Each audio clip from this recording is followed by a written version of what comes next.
Hello and welcome to a time special presentation where we explore real world lessons from the classic Tamil text Thirukkural with motivational speaker, author and diversity champion Bharathi Baskar as she explores the masterpiece.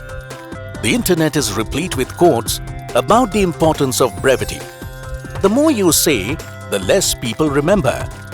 The fewer the words, the greater the profit, said Francois Fenelon. Albert Einstein said, if you can't explain it, you don't understand it well enough.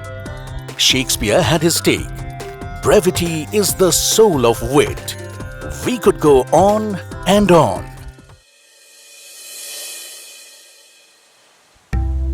A relative of mine wanted me to meet her friend Vinu. Vinu was overlooked for promotion at her office and wanted some official advice. Even though I was extremely busy during that period, I had to agree for the sake of my relative. I had planned to keep the session for 15 minutes and I sent a message to Vinu reminding her to keep it brief.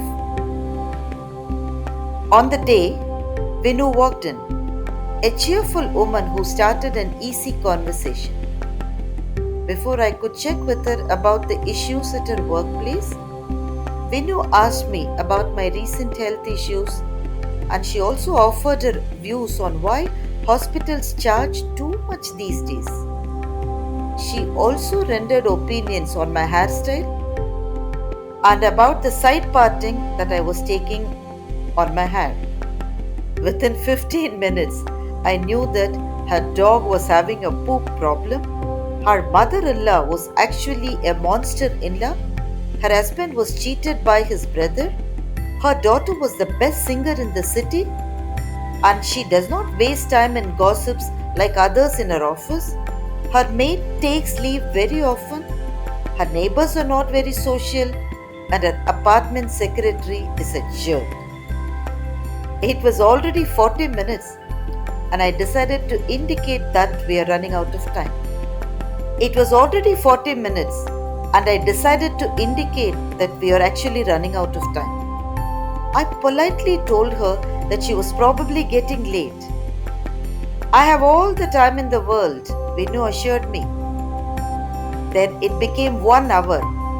Now I had to stand up and tell her that I was getting late. She apologized and said she would seek another appointment with me for some advice about her workplace because this time we could not discuss anything in detail as we had many exciting things to chat about. As she left the room, it was clear why she was bypassed for promotion. I looked at my reading table where I have pinned a handwritten Thirukkural which I have carefully kept for many years. Pala Solla Kaamuruvar, Manramaasu, Sila Sollal Thetradavar. Some will utter 1,000 words when they have no skill to complete what they had to say in a few faultless words. On a few occasions on stage, I have struggled to finish my point of view within the given time. The moderator for our debates, Professor Solomon Papaya, tries to indicate the lapse of allotted time by buzzing the timer.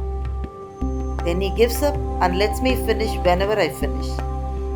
It is a challenge to wind up within the given time and yet be satisfied that I had said all that I wanted to say.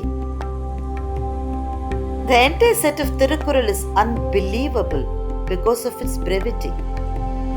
Thiruvalluvar, by his self-restraint and artistic vigilance, supercharges his words with terseness and with no loss of intricate density. The task for the poet is not at all easy, as he had to comply with the rhetorical features such as the initial rhyme to bring sound harmoniousness or phonetic equivalence called Edugai and Monai in Tamil, all to be arranged in a particular meter called Kural Venba. Apart from the grammatic compulsions, Valluvar had to also cope up with the literary embellishments, all in 2 lines, 7 words. How did he accomplish all this with brevity? My mom used to say, if you have clarity of thoughts, the brevity of words will follow. During the story time at night, she also told us about Hanuman's brilliant choice of minimal words to communicate to Rama about Sita's whereabouts. I saw her embodiment of virtues with my own eyes. Those were Hanuman's brief words that assured Rama of his lover's existence. There was so much scope to say a lot more about his travel across the ocean, his encounters with Indrajit and Ravana, his daunting task of burning Lanka. Yet, Hanuman focused on what needs to be communicated and kept it short. Brevity is not only the soul of wit, but it is the soul of all successful communications. After a while, when Vinu wanted a second appointment, I had to politely refuse. By then, she had already updated all her friends and relatives about our meeting and how she taught me to style my hair.